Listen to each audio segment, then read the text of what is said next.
कसं काय मजेत ना? असणारच मजेत. काय म्हणताय? माझं कसं चाललंय? माझं होय. कसं वाटलं तुम्हाला माझ्याकडे पाहून? कसं वाटलं माझा पोशाख? अगदी बरोबर ओळखलं, नवरदेवाचाच पोशाख आहे हा. आता तुम्ही विचाराल की नवरदेव पत्रिका घेऊन आलात की काय? लगीन केव्हा आहे? कोठे आहे? बसता कोठे बांधला? मुलगी कुठली? असे अनेक प्रश्न पडले असतील तुम्हाला, हो ना? पण थांबा, असे फसू नका. मी जरी नवरदेवाचा पोशाख घातला असेल तरी माझं लगीन अजून जमलेलं नाहीये.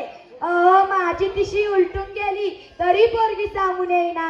लगीन जमाना, लगीन करायचं असं बी कोणी विचारेना. बाकी सोडा, माझं लगीन झालं नसल्यामुळे कोणी मला जवळ सुद्धा बसू देईना. जवळ बसलं की म्हणतात एवढं ठितून. एवढा अपमान कोणी गाढवाचं सुद्धा केला नसल. म्हणूनच शेवटी नवरदेवाचा पोशाख शिवून घेतला. कसा वाटतं मंडळी? आहे ना हँडसम? इतका हँडसम नवरदेव असून कोणी मुलगी द्यायला तयार नाही. इंदापूर पाहून झालं, जांभूळ पाहिलं, सोलापूर, कोल्हापूर, पुणे सगळी गाव पाहिली, पण एकाही गावाच्या मुली द्यायला तयार नाही.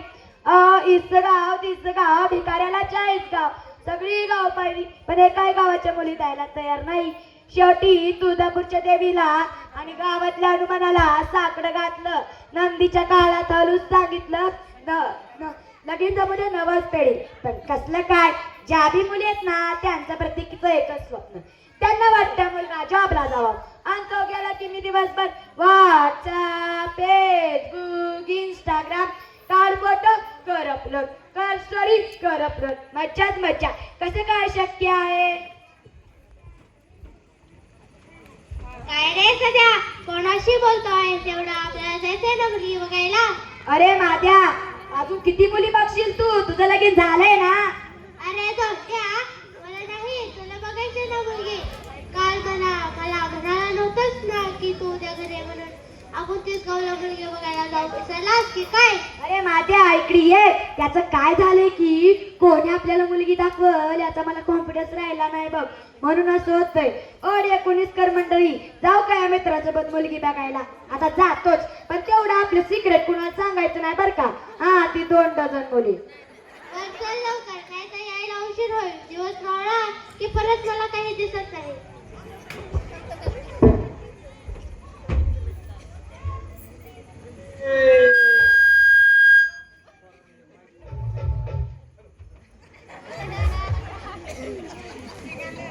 मैं निकला ओ गड्डी लेके,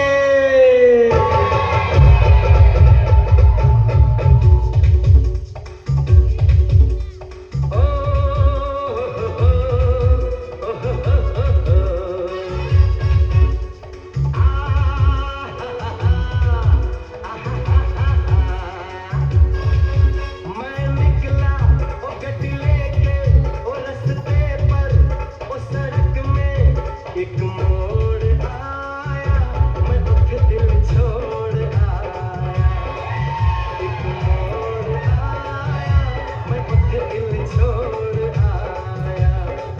रब जाने कब गुजरा अमृतसर, ओ कब जाने लाहौर आया, मैं उठ दिल छोड़ आया. एक मोड़ आया, मैं उठ दिल छोड़ आया. ए माद्या, थांब थांब. ते बघायला बापराव घर मोडेचं घर. घर तर लय मोठं दिसतंय र. थांब, मी बेल वाजवतो. टिंग टॉंग. अरे माद्या, कोणी दरवाजा उघडं नाही. थांब तू इकडे, थांब मी बघतो. टिंग टॉंग. अहो कोण तुम्ही? मी मध्या. यो सध्या आम्ही त्यांची मुलगी पाहायला आलोय. बरोबर निघल गडे आहे. बापूला म्हणा त्यांना सांगून येतो. तवल थांबा इथंच.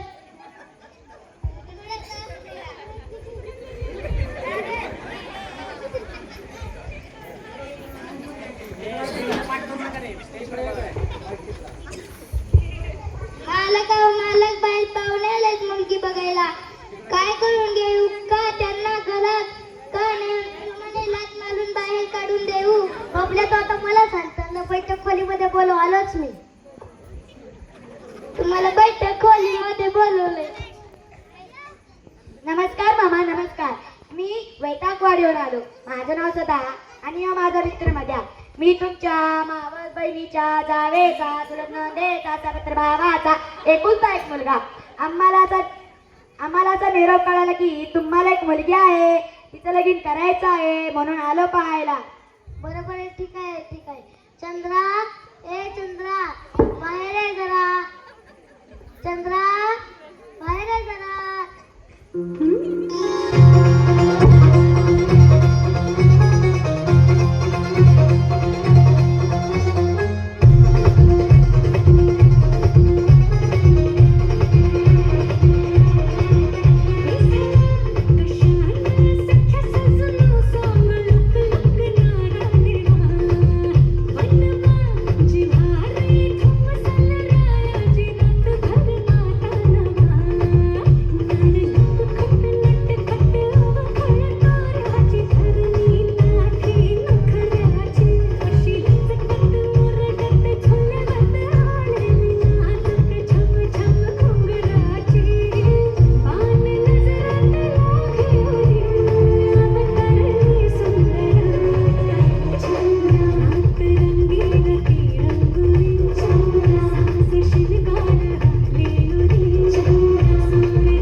मुलगी नाही ती मुलीची आहे. होय, म्हणजे या माझ्या होणाऱ्या सासूबाई हो ना. माझा जरा गैरसमजच झाला.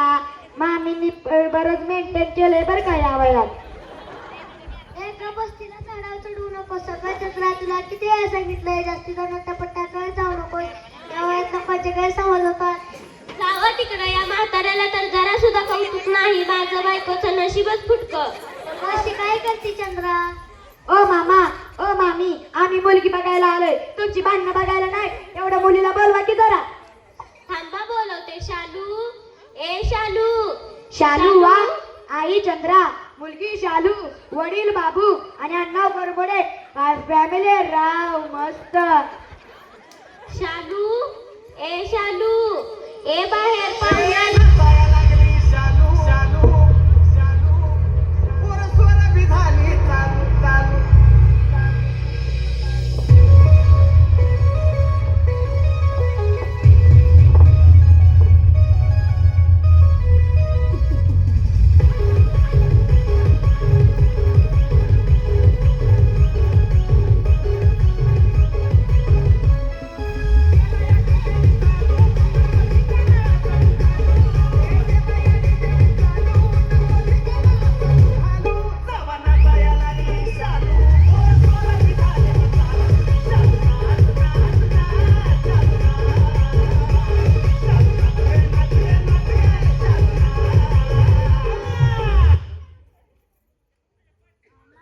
तुमची मुलगी तर लय भारी आहे, मला जमत. आम्ही तुमची मुलगी मला लय आवडली बघा. हवं तर घर जावाई करून घ्या, पण मला तुमच्या पदरात घ्या. अरे तू काय लहान लेकरू आहे? पत्रच केला, पत्र पटेल ना तिचा. पण मी काय म्हणते, तुम्ही काय करता? कोणत्या नोकरीला आहात? मी तर प्रतिज्ञा केली की लग्न करेल तर नोकरीवाल्याशीच करेल, आणि तो पण शहरात राहणारच हवा. मी शिकलो भरपूर ना, माझं डबल ग्रॅज्युएट आहे, पण मला नोकरी नाही. मी सध्या शेती करतो. शेती नाही नाही जमणार नाही ना. माझ्या वडिलांचे शेत कुठे आहे तेही मला माहित नाही. मला नोकरीवाल्याशीच लग्न करायचं आहे. नोकरीवाला नाही, किमान बिझनेसवाला तरी हवा. शेतकरी नवरा नको. पण का नको शेतकरी नवरा? मी दिवसभर व्हॉट्सअपवर, इंस्टाग्रामवर माझे अनेक फॉलोअर्स आहेत. मी रोज 4 स्टोरीज अपलोड करते. मला शेतकरी नवरा नको, मला तर नोकरीवालाच नवरा पाहिजे. हो शांताई, सगळ्या मुलींना नोकरीवालाच नवरा हवा असतो. नोकरीत काय असतं ना, मालकाच्या हाती काम करावं लागतं. पगार तरी असतो ना. पण अहो, पगार 25,000, त्यात खोली भाडं 10,000, किराणा 5,000. काय उरलं शेवटी त्यात? नाही नाही नाही, शेतकरी नवरा नकोच, मला तर नोकरीवालाच नवरा पाहिजे. अगं शालू, पाहुणे म्हणतात ते खरंच आहे. नोकरीवाल्याची बायको होऊन चाकर होण्यापेक्षा शेतकऱ्याची बायको होऊन मालकीन. वावर आहे तर पावर आहे. ज्याला घरची शेती त्याला कसली भीती. शेतकरी म्हणजे राजा असतो, राजा स्वतःच्या मर्जीचा मालक असतो. हो शांताई, सगळ्या मुलींना नोकरीवालाच नवरा हवा असतो. शेतकरी म्हणाले कोणावर लग्न करायचं? हो मम्मी पप्पा मला पण पटलं, मला पण शेतकरीच नवरा पाहिजे.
मुलगी तर तयार झाली, आता तुमचं देणे घेण्याचं काय असेल तर सांगा.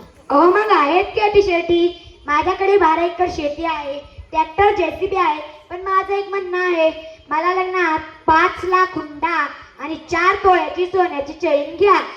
बापरे, 5 लाख होंडा? शासनाने होंडा बंदी घातलेली आहे.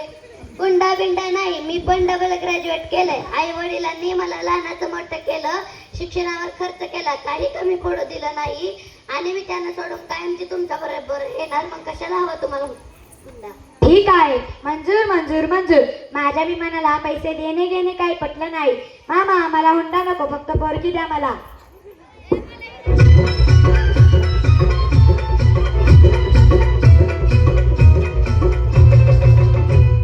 पैसा देणं घेणं पटत नाही मनाला, पैसा देणं घेणं पटत नाही मनाला.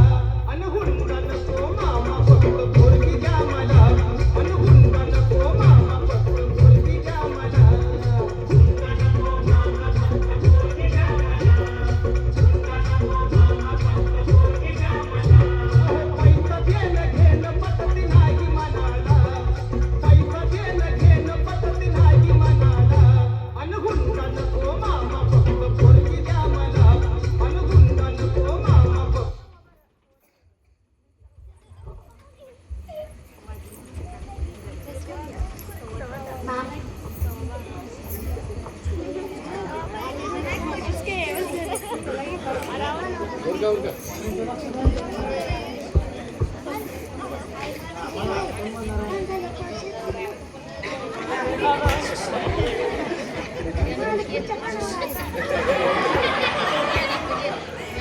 मामा तुम्ही काळजी करू नका, फक्त लगीन लावून द्या. मी शालूला सुखात ठेवीन. लग्नानंतर तिला गुवाहाटीला फिरायला नेईल.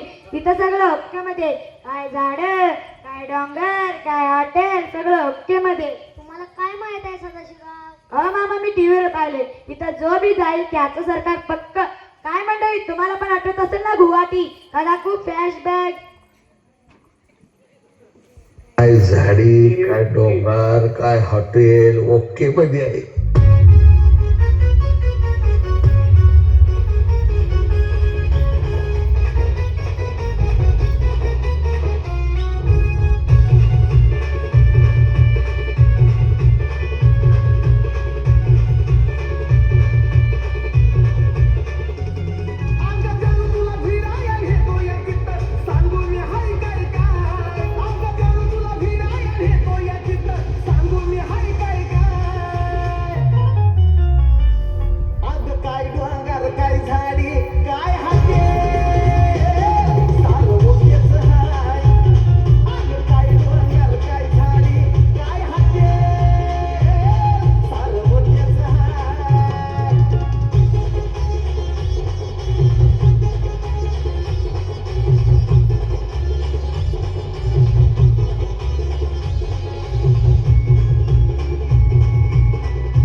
मंडळी, मुला मुलीची पसंतता झाली, आता येत निवडून टाकू. लग्नाचा भार बच्ची बुवा, ओ बच्ची बुवा. Hello hello hello hello. माझ्या मुलीच्या लग्नाची चांगली मुहूर्त पहा ना. हा पाहतो. चला मुलीचे मामा मुलीच्या पाठीमागे उभे राहा. चला मुलाचे मामा मुलाच्या पाठीमागे उभे राहा.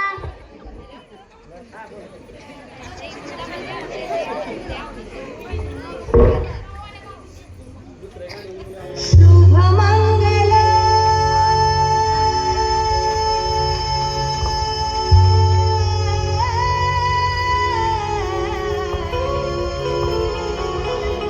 शुभमंगल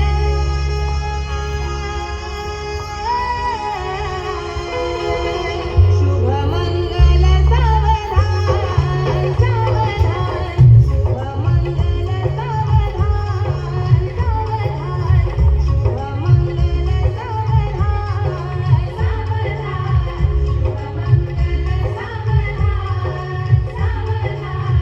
शुभमंगल सावधान.